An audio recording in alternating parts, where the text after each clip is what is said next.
So, hi everybody, my name is Phil. I'd like to start a conversation about contributive token. How many of you are familiar with blockchain?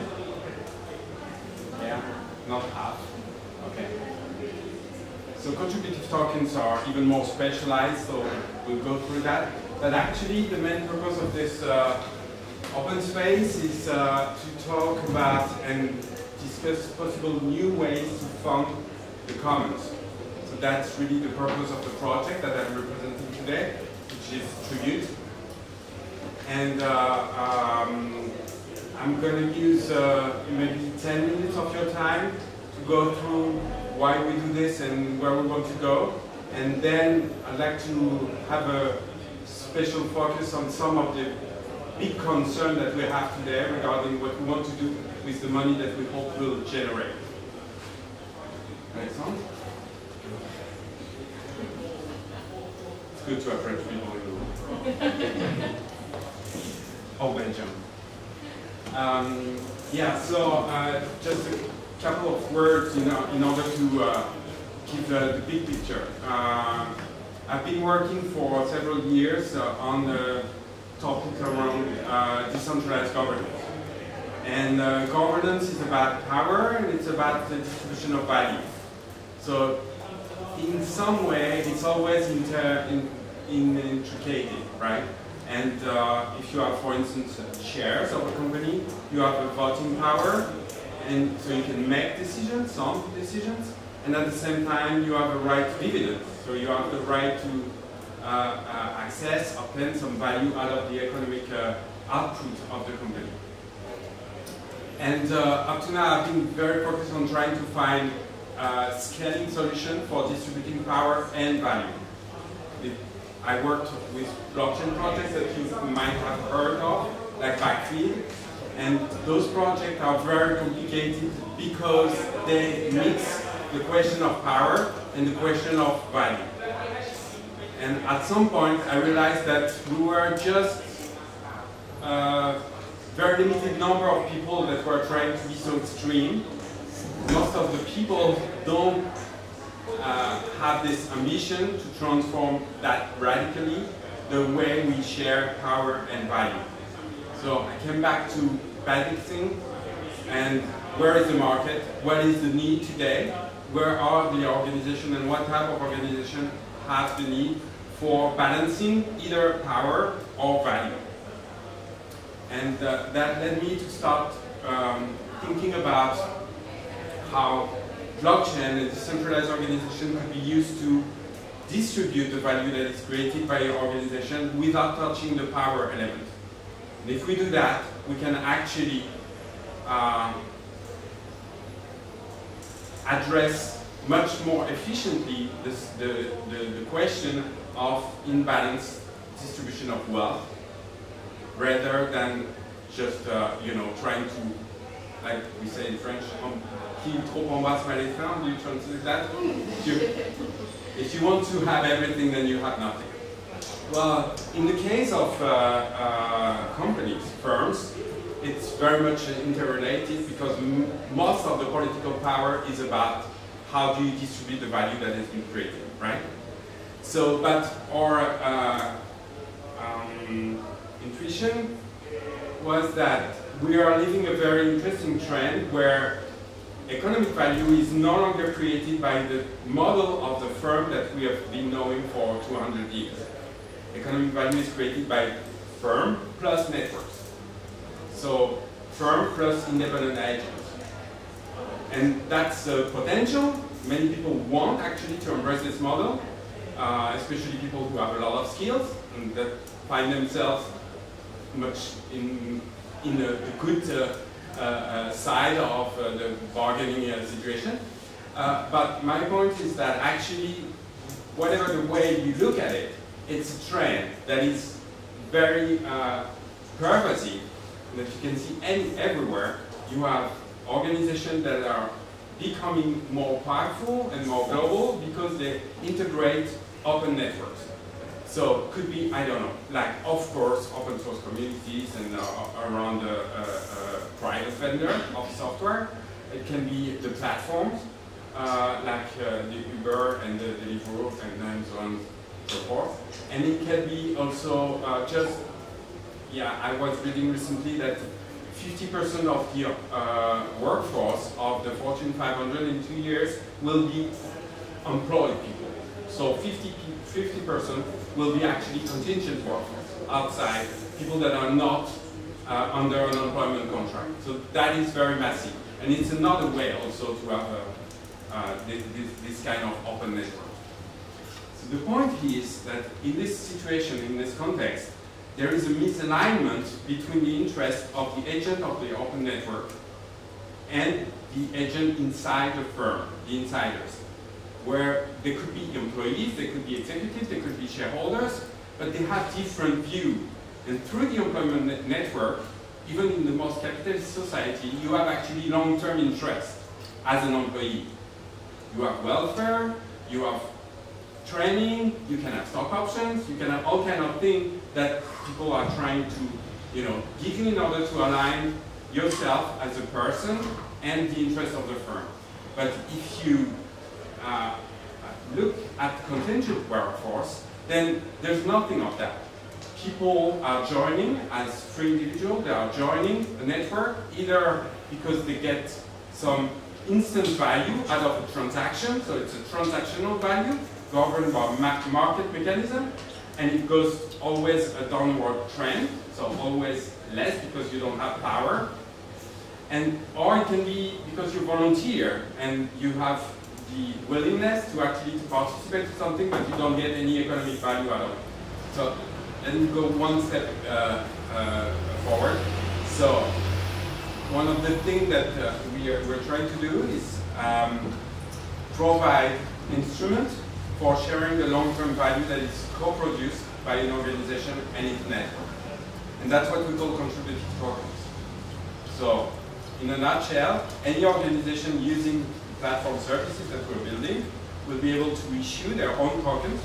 It's not a token that people can buy. It's only tokens that are rewarded, that are given for a work, or some value that is being created through work. Yeah? How do you stop trading once they've been issued? Well, you can actually do it using the smart contracts that are issued. So that's the technical part. But you can stop trading. You cannot trade it.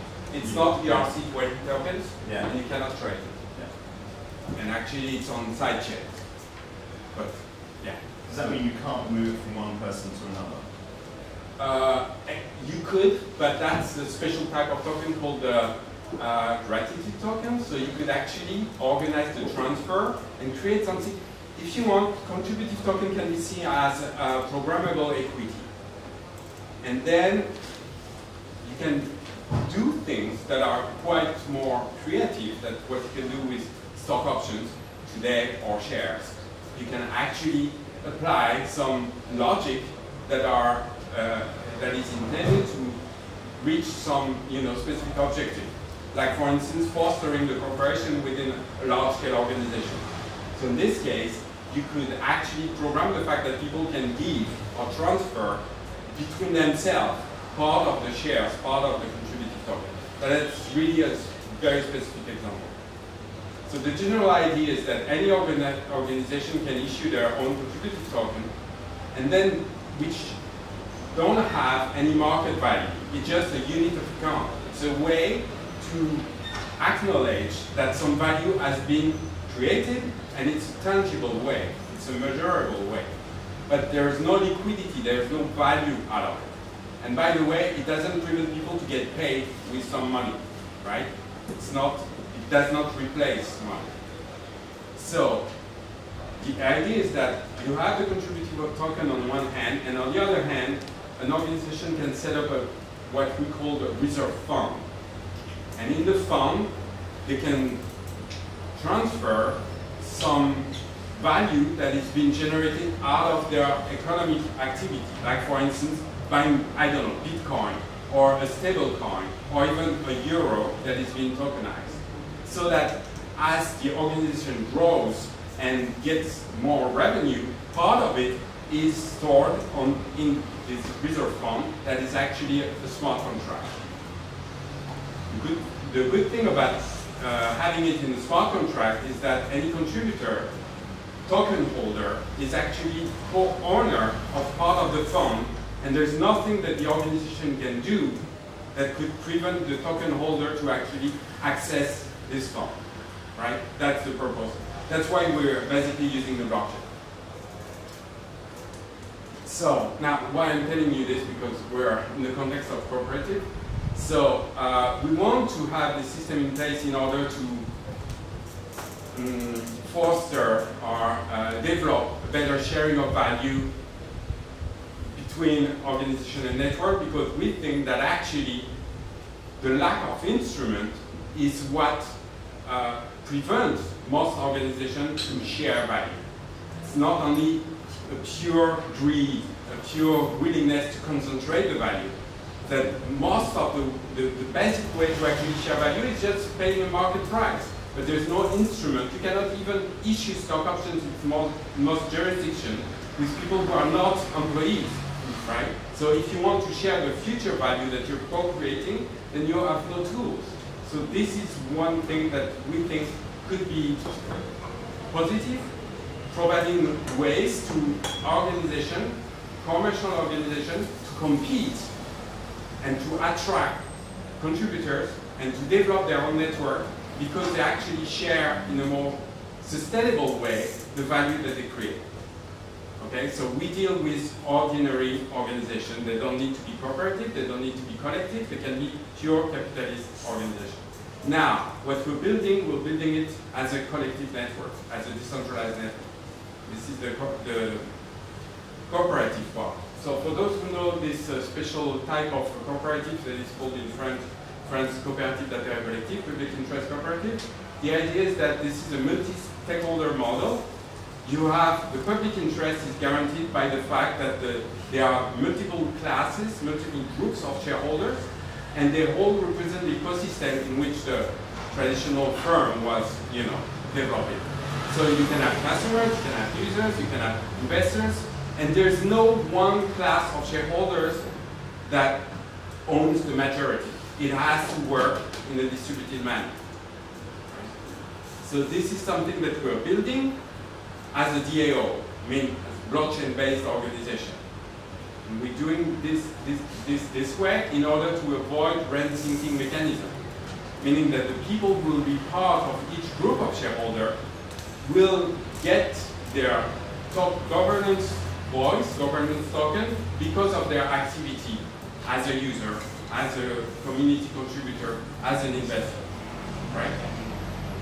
The reason we're doing all of this is that actually we want to transfer, we want to extract economic value from the private sector and to invest it in the commons. So what organizations could do with our service with respect to their open network, their own community of contributors, we want to do it at the macro level to fund open source projects and the commons in general.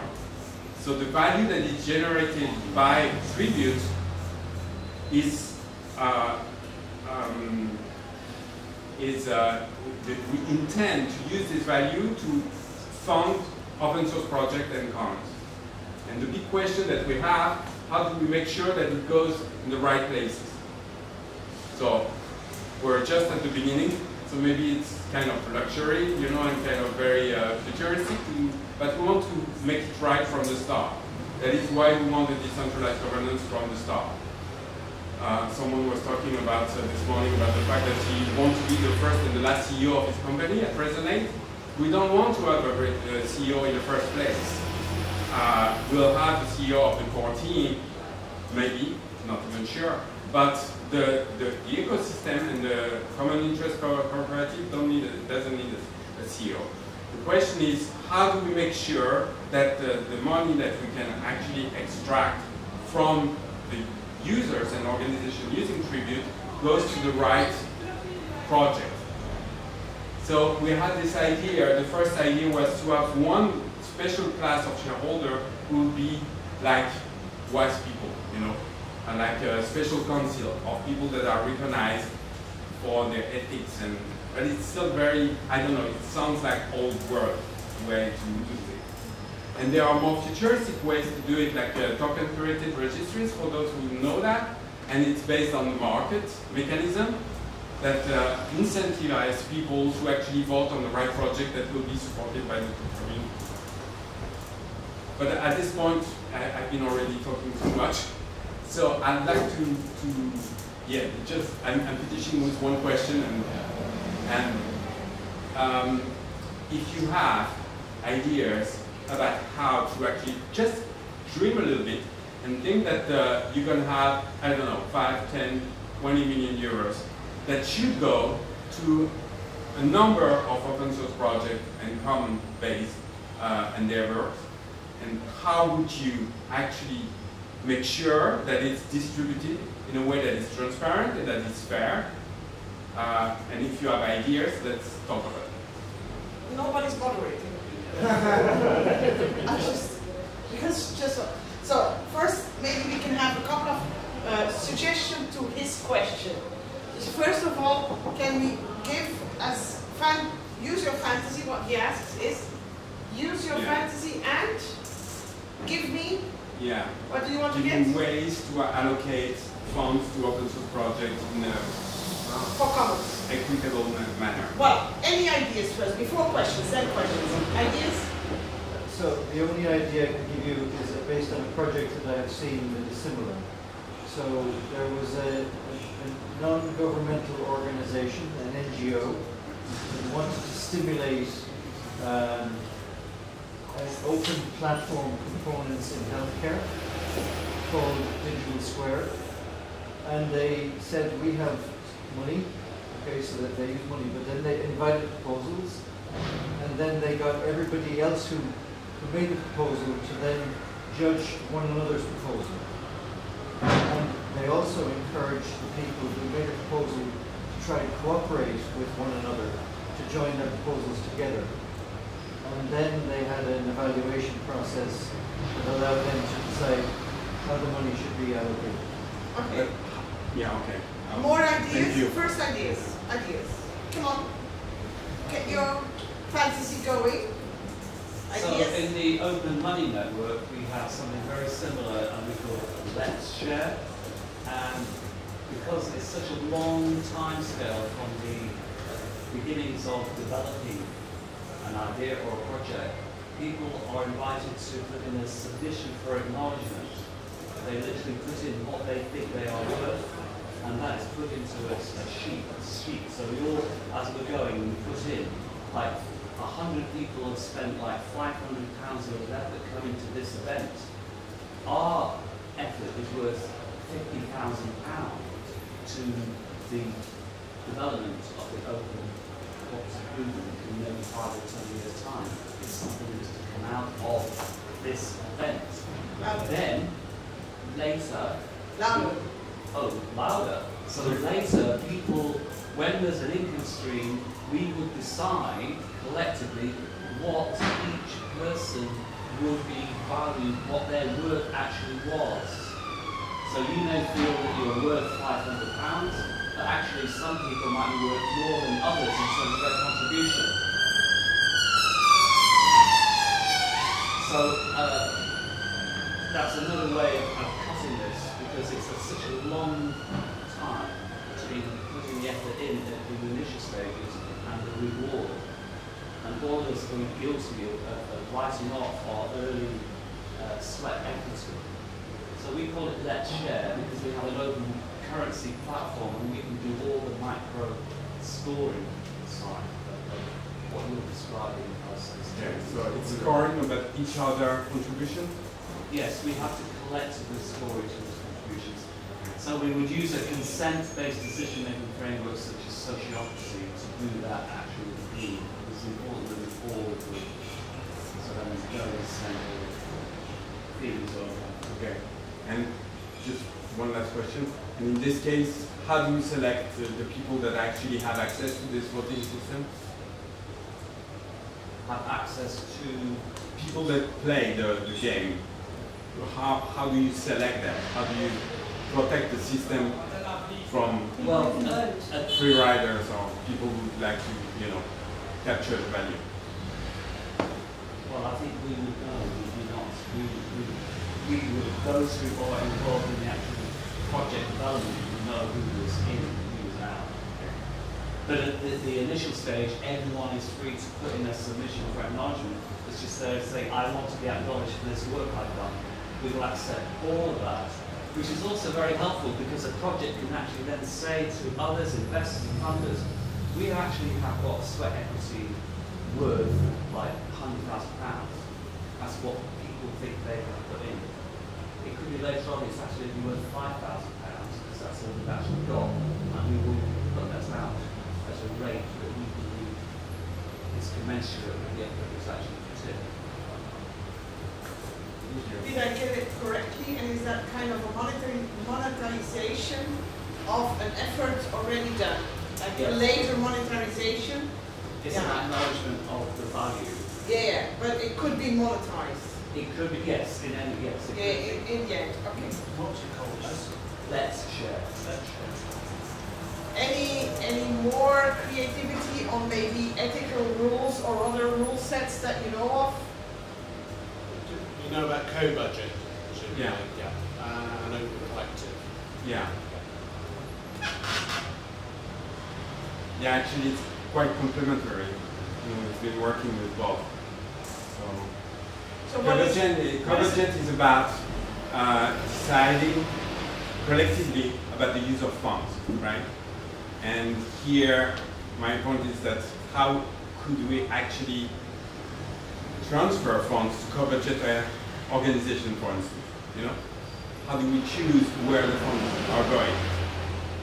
So co-budget is more like inside an organization. We create buckets and we allocate money to project collectively.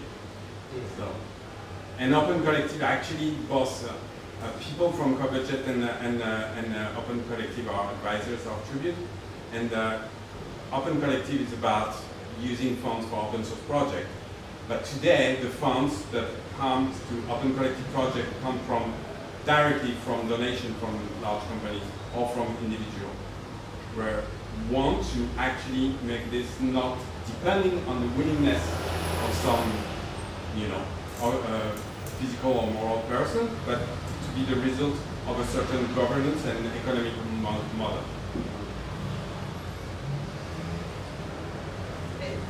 Any questions? Well, half thought, half of an answer. The book, the science fiction book by Cory Doctorow, called Down and Out in the Magic Kingdom. They had a system called Wuffy. Basically, if people like you, they give you lots of Wuffy. It's the currency. If they don't like you, they vote you down. From moment to moment, your behavior is being scored by the collectivity. And that becomes your wealth. So you have an ongoing value in the stock market of mutual esteem. It's a concept. It's fun to read, and there's half an idea there because you posed a really good and really hard problem, and I think it's a hard problem because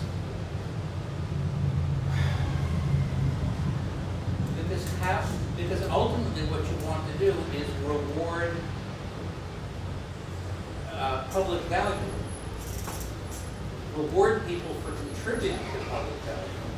But you want to reward people. Which means you want to reward people. You want to give them personal value. And there's a conflict there. And I'm not sure. And so I think you may need to separate two kinds of value. It's not just power versus value. It's also commons value versus personal value. And some way of keeping them separate. That's all I got. Okay, well, thank you. But there's already a one-liner for it's called reputation is new capital. Okay. And we work with that already.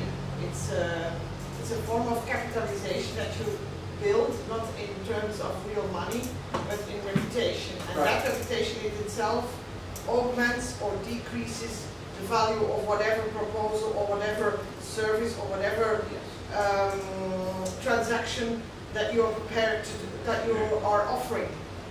And it's greatly used and misused for a number of reasons. Yeah, it was at the core of the backlink system, and it's also part of the Chinese social credit system. So what was that called? Reputation currency? Well, it's actually, it's a one-liner that says reputation is new capital, and it's a one-liner that is then demonstrated by several forms of not really tokenizing, but still influencing the euro value of a proposal for transaction. So, and it's done in many platforms, or in many groups. I have a question, actually for the group and for you. Did I hear right, or am I maybe missing out on something? Because what I don't hear and what I don't, it's as if everything that is about trust, authority and power is to be avoided and left out. It's like this, I have this feeling that, or what I hear is, let's overcome the need for trust or something. Is that an issue? Well, of course, we haven't gone into the details of anything because it's too short. But you're right to say that the centralized technology-enabled decentralization is about trustless, not active trust, right? So I don't think that it's necessarily incompatible.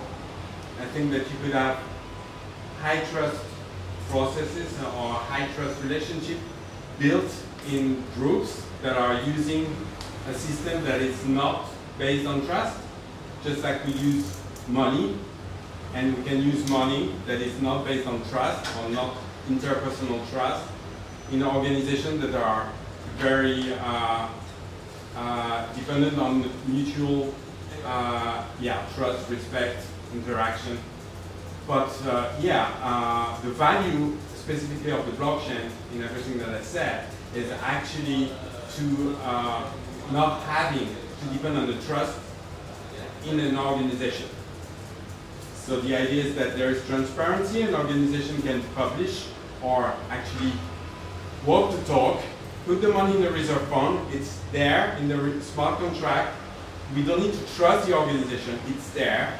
And as a token holder, I know that I can get my share without having to ask to receive a check by the mail. So that's a big difference in order to deploy this kind of system at scale. But you don't have to ask for your share, but you cannot ask for your share for yourself. If you ask for your share in that fund, it's to spend on a commons project. No, okay. As a token holder, I get paid or I cash out when I redeem my token for the part of the fund of the company, right? Yeah. I get paid in the money. Now, this whole system is generating some value for the network itself. Tribute network get 3% of the tokens that have been issued to contributors, because we're providing a service that is paid as a contribution, right? So it's inflation funding. We get some money as well as a network. So we get a part of all the projects that are using the network, and we want to do something useful with this wealth. So, hence, the question about how can we use it in a way that is actually trustful. Trustworthy. Yeah, trustworthy. Thank you. Yeah. I'm not so sure to understand very much what you say about the meeting, but thinking to existing public interest cooperatives who make a positive balance sheet, and by the end of the year, you cannot use practically the part of this positive result should be put in reserves. You can put an extra reserves and use this for let's say this idea that then the people who participate in the cooperative can decide how to use this money. Yeah. And at the moment you want to have back, you will not have money, but you have shares of the company, because otherwise there should be a fiscal problem if you get dividend in a way that is not compliant with the law. So the idea is public interest cooperative make profit. This profit should go in part as a dividend, and is way, but part who they decide to put in reserve, they can decide to put out as a beneficial donor or grants, and this part you manage with the proposal of token contributions. Yeah, that's the idea. It's something that could work. Well, actually, yeah, it still leaves the question of how do we decide, but this is the general picture. Yeah. You had a question? No, it was just a silly question because I don't understand anything to blockchain actually, but I agree with what you explained a little bit clear, because just to reformulate what you said is that you can use the blockchain in your own community to reward people if you don't have money. So if you don't have what? Money. If you don't have actual money, it's a way of rewarding, like giving a salary to, it's a way to giving a salary to volunteers, and until you have actual money, just to have proof that they have done some work. This is what you explained. Yeah, well, actually, I just said that it's not the case, but it could be the case, but it's very extreme. It's the case that you don't want to give any money, but you just want to give contributive token. But it's very extreme case. Most of the case should be actually a combination. You pay the normal price today, whatever normal means in your situation, but then you also distribute some contributive tokens that will be used to share the future value. Yeah. So it's both. It's a way to reward people in some kind of actual way, rather than... No. It's paying him money. It's a payment in money. Not cash. And on the future value of that contribution, there's tokens. Yes. So it's a mixed version. The extreme version is only tokens, no money, no cash. This is about, in the end, reconversion to cash, and that cash being destined to sustainable commons, whatever projects. So you say, if like in 10 years, this is an actual company making millions, you will have your tokens converted to actual money. But not all of it, because some of it is just meant to be in that fund, and that's the 3% of the network. But and yes, you're right. 3%. The difference is that, we used to be, especially in the startup world, to think about the liquidity event. You know, the moment when you're going to go IPO or you're going to get acquired as a company, which is very unlikely for most companies. So most of the time, the stock options don't worth anything. So instead of dreaming or, fantasizing about this moment that everybody will get rich, which makes no sense in most of the case, the idea is that you can build over the time in a very transparent manner this accumulation of money that is meant to be distributed to all the contributors. So it's not in 10 years. It's every month you can see it, growing in the reserve fund. There's an exception. Today we're going to launch the alpha version in next week, actually. And we are doing it mostly with ICO project and blockchain projects for a number of reasons. But one of the reasons is that actually those people are using tokens all the time. Their communities are using tokens as well. They understand it, so it's easier. But also they have, when they are pre-ICO, I don't know, you know ICO, right? Token sale. So it's a way to raise money through the creation of a token. So if you're pre-ICO, you know that in a few months, you're going to get liquid. You're going to have money. So there is an event that will come very quickly in a matter of a few months and not a few years, and that you'll be able to distribute to to your community, people who translated your white paper, community managers, advisors, and so on and so forth. You can distribute the value.